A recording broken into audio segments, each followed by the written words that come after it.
Okay, time to tackle one of Stephen King's very best books that very few people talk about. Here are 19 reasons to read Duma Key.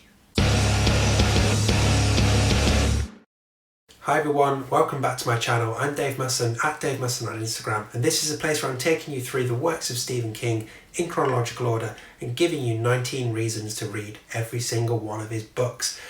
Go and have a look around the rest of my channel to find more just like what you're going to watch here. And if you enjoy some of the stuff that I'm putting out here, hit subscribe and you won't miss anything in the future. So in this video we're up to 2008 and a book that for me is criminally underrated because it's one of the best things he's ever done. I'm talking about Duma Key, which is comfortably top 20 King for me and possibly even top 10. It also has this quite wild cover for its Croatian version. Pretty cool, right? Anyway, I'm going to use this video to paint you a list of 19 reasons to read this one, and I'll put any spoilers towards the end with a warning before they arrive so you can dip out if you need to dip out. So let's get on with this then. 19 reasons to read Duma Key. If you've only got time or interest for one reason to read Duma Key, let it be this. Duma Key is fucking brilliant. It's supernatural, dramatic, heartfelt and full of some of the best characters that King has ever written. It's a powerful book with some really scary scenes in there, perhaps some of the scariest things we've seen from King since the 90s, maybe even the 80s. It's a slow burn, but it's one of those slow burns that is basically a chokehold that you are not ever getting out of, and it fully deserves to be read by every single constant reader across the globe. Okay? So it's also something of a rarity, Duma Key, in that it's written from the first person perspective, which is not a technique that King employs massively. I think this, at the time of release, was maybe the fourth or fifth one he'd tried in that style. But it really works for Duma Key because you need to be in Edgar Fremantle's head to get the most out of whatever the hell it is that's going on. This was also a first on two fronts when it comes to location, because this book is set in Florida and Minnesota, the first King book to be set in either of those states. Now hilariously, the Wikipedia page for this book makes a big song and dance about the fact that the front cover of the hard edition had holographic letters, which I did laugh at, but it is good reason enough to draw your attention to the artwork of that first edition, because it's a stunning piece, but also look, King's name is in the water. It's in the water. So what's going on in this story then? Well, our narrator is Edgar Fremantle, a wealthy construction type guy from Minnesota who suffers a quite horrendous accident on a construction site which causes him to lose an arm, a bunch of memories, the ability to control his temper, and ultimately his marriage. So to aid his recovery, his therapist suggests taking up drawing and painting again, which was something Edgar did when he was younger, and also suggests a change of scenery might help. So Edgar moves himself down to Duma Key in Florida, a tiny little island down in those keys, and rents a massive pink house on the beach and starts painting. He also makes friends with the people in the house further down the beach and starts uncovering a load of weird old mysteries. At the same time he's doing painting, and Edgar realises that he is one hell of a talented artist, but also that his paintings have a little more to them than just paint on canvas. There is something weird and supernatural happening when he gets his brush out. All in all, it's that mix of all of those great elements of King, and it's a very, very cool book to get stuck into. So another first for you, which you might have noticed in that last point. Our main character, he's not a writer, he's an artist. Apparently, after Lisey's story came out, King's wife Tabitha said, when are you going to write about somebody who isn't a writer? So he did it with Duma Key and made the guy an artist instead.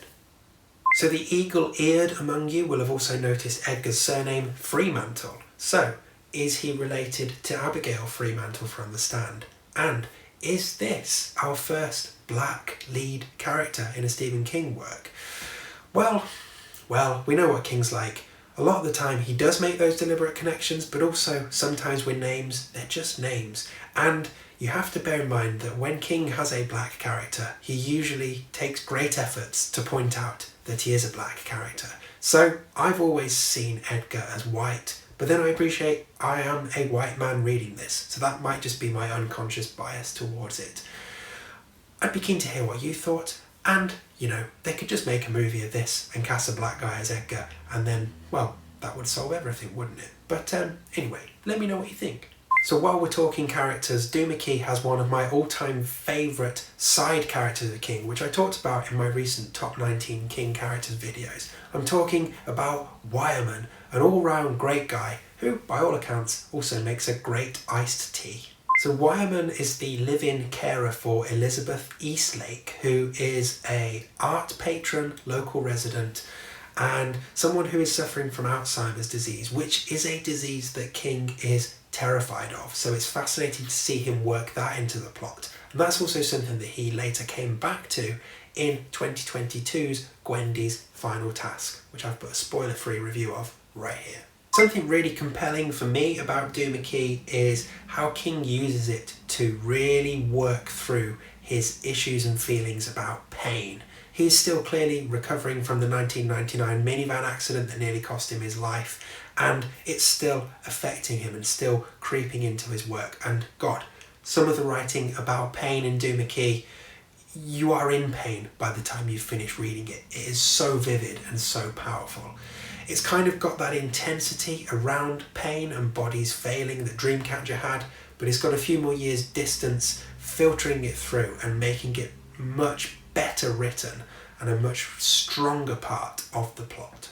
So I know I keep mentioning just how good this one is, but it deserves another shout out. The writing throughout this book is sensational, and not just the writing about pain. We've got the frustrations of recovery, the hope of meeting new people and making new friends, and also just the sheer tension at parts in this book.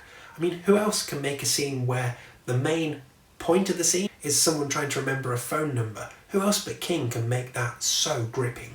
So you might remember from my video about Blaze last time out that this one actually started life as a short story called Memory. Now, it's fascinating to see how that short story turned into the novel, but it's also worth noting just how important memory is to the core of Duma Key. And again, it ties back into King's recovery from his accident. He found that he couldn't remember things from that accident, and I think that really did fascinate him. And you can see him working it out here with Edgar and the stuff that he can't remember either. Throw in as well Elizabeth with her Alzheimer's, and you've got this really interesting look at the importance of memory and how it can send you mad when it fails you.